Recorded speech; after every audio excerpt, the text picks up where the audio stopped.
Welcome to The Explainer. Okay, today we're going on a seriously incredible journey. We're going to trace the pipeline from the utterly overpowered, totally physics-defying combat of modern action webtoons straight down to the grounded, gritty reality of functional martial arts. We're unpacking what it actually means to be a weapon genius.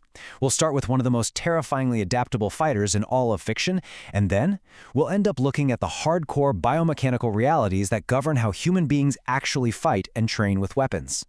I mean, really think about that for a second. If you're standing across from an opponent wielding a meticulously crafted razor-sharp blade, could a simple wristwatch, a piece of broken lumber, or, I don't know, a wooden chopstick possibly secure you a victory?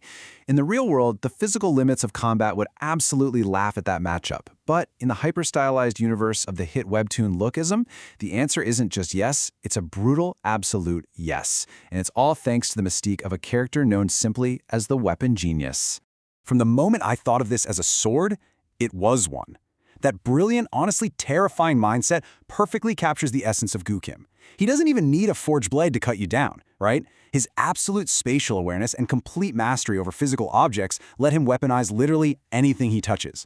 It's an awesome fictional concept, but as you'll see today, it actually has some pretty surprising roots in real-world combat philosophy. Okay, let's dive into this. Section 1. The weapon genius of Lookism. So, Goo Kim is just a fascinating antagonist. He presents himself as this goofy, money-obsessed guy, but the second he gets his hands on an object, that laid-back attitude just vanishes. Just look at these absurd anime-style feats. Known as the weapon genius or Mr. Gold, Goo is a master of the moonlight style and Nitoryu, that's the twin sword technique. He habitually weaponizes everyday items. I mean, he actually defeated Sainu Han, a powerhouse first-generation fighter, using nothing but a sharpened chopstick. Oh, and in an incredible display of raw endurance, he fought the unbelievably dangerous Ultra Instinct Daniel while suffering from a broken arm. Basically, once he picks up an object, the fight's outcome is pretty much decided. And when he actually gets a real sword, well, the numbers get totally crazy. 50. That is the staggering number of moonlight sword forms Goo evolved from the traditional 4 forms in just one single hour. During his fight in Incheon with Peiqian Zhou, who's a master swordsman of China, Goo realized that traditional masters stopped at 4 forms because a 5th would, quote-unquote, break the flow. Well, Goo didn't care. He created dozens of unpredictable, highly efficient, and blindingly fast forms right there on the battlefield, just completely overwhelming his opponent. Moving on to Section 2. Improvised weapons and the flow. So how does this level of spontaneous creation transition from fiction to functional reality? Like, how could a real human being possibly improvise weapons with lethal efficiency? Now, what's really interesting about this readiness stance portrayed here is that it's from modern arnis. That's a real-world martial art synthesized by Remy Presas in the Philippines. It was built specifically on the concept of utilizing whatever happens to be in your hands, whether that's a traditional rattan cane, a knife, or an improvised weapon. Presas combined elements of Kali, Eskrima, Judo, and Karate into a system where your movements with a weapon directly translate to the movements you'd make with your empty hands. Presas wrote, "The method should suit the person and not the other way around. This is known simply as using the flow." This is literally the real-world equivalent to Goo Kim's terrifying adaptability. You see, the flow is about finding that comfortable instinctual place where the movements of your individual human body and whatever weapon you happen to be holding just blend perfectly for maximum effectiveness. You don't rigidly memorize one form for a stick and then a totally separate form for a sword. Instead, you understand the underlying mechanics of combat so deeply that the weapon just becomes a natural extension of your own body. And this brilliantly illustrates how that flow actually gets weaponized. Presas created a 12-zone striking system. Instead of widely focusing on hundreds of specific techniques, Arnis teaches you to target 12 vital zones, places like the temples, the shoulders, the stomach, and the knees. If you understand these 12 angles of attack and defense, you can seamlessly weave through an opponent's momentum. It makes improvised strikes universally dangerous, whether you're holding a stick, an umbrella, or even a tightly rolled magazine. All right, Section 3, Miyamoto Musashi's Real-World Mastery. If we're going to level up from improvised sticks to legendary blades that feel almost fictional, let's contrast our fictional genius, Goo Kim, with a true historical titan of swordsmanship, Miyamoto Musashi. So Goo utilizes Nitoryu, rapidly and recklessly evolving forms on the fly with blinding speed. But Musashi? Born in 16th century Japan, he actually created a methodical, calculated two-sword style called Niten Ichiryu. He didn't just swing wildly. His system was deeply strategic, built through brutal, real combat experience, and focused entirely on controlling space and parrying. Just look at this number, 62. That is Miyamoto Musashi's undisputed, undefeated duel record.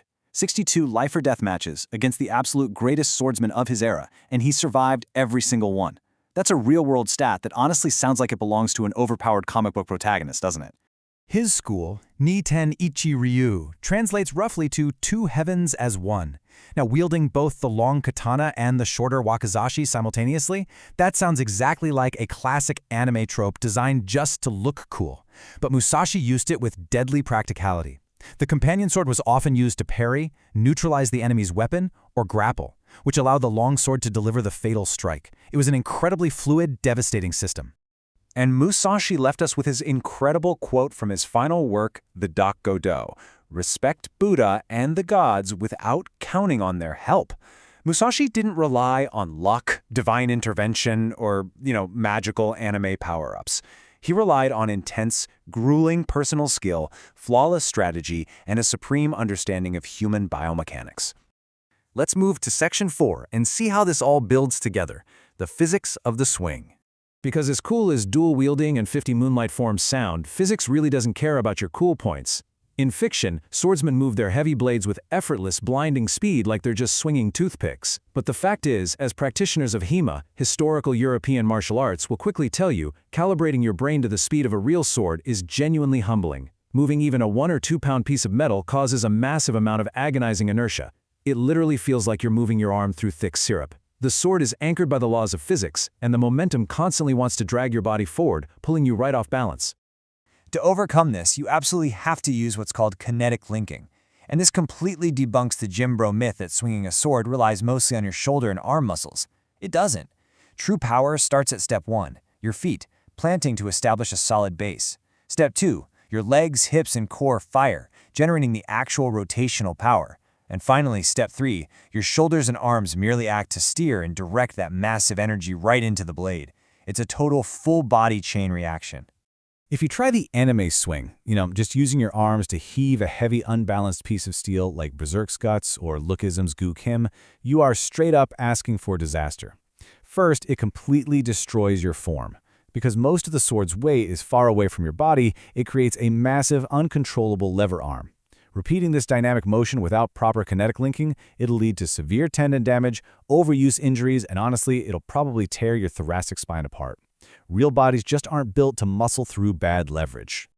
Which brings us to Section 5, training like a true master. So, the crucial point is, how do real martial artists go from sluggish, weak, beginner swings to the blinding, fluid mastery of someone like Musashi or Remy Presses? Well, you have to train the nervous system perfectly. This brings us to the age-old martial arts principle: slow is smooth. When you're learning to wield a weapon, strength shouldn't be your priority. Actually, scratch that, strength shouldn't even be in the equation at first. You must practice in virtual slow motion, prioritizing pristine biomechanical form, exact blade control, and keeping the tip of the weapon completely steady. You do this for weeks without adding any strength.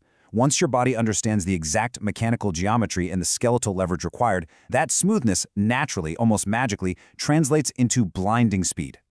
Whether you're studying modern harness flow drills or practicing HEMA guards, it's all about translating momentum. You don't fight the weight of the weapon. Instead, you let its inertia weave right into your next opening.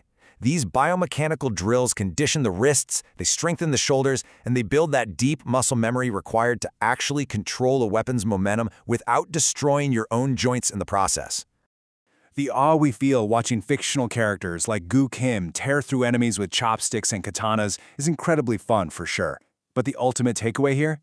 True weapon genius isn't magic. It's the perfect harmony of biomechanics, kinetic linking from the floor up, and absolute spatial awareness. It's a profound respect for the physics of combat that real historical masters literally spent their entire lives bleeding to understand. So, I'm going to leave you with this thought. Next time you're reading a webtoon or watching an anime swordsman casually defy gravity and physics with an impossibly heavy blade, ask yourself, could they actually survive the grueling reality of kinetic linking? Thank you so much for joining me to unpack the fascinating reality behind the fiction.